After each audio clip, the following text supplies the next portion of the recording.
everyone, it's Marky. Today I just wanted to tell you about this Dreo humidifier. This is a 4-liter, so it holds a really good amount of water, and it is top fill, so you just take off the top right here and then fill the tank. So it's a really good sized tank. And then on the top, actually, this is where the mist comes out, and this part actually will tilt 30 degrees each way, so you can kind of choose if you're wanting it a little one direction or the other.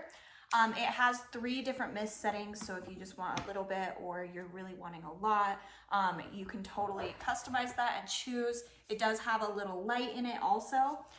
This does have an auto shut off. As soon as it is out of water, it automatically shuts off, so it's not gonna run like crazy and burn itself out. And it also has a really fine mist. It's a lot finer than most humidifiers. So the particles are actually a lot smaller. So you're not gonna have like wet surfaces or anything like that.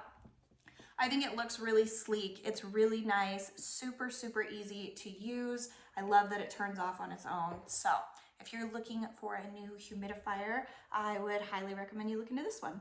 So I hope this was helpful. Thank you.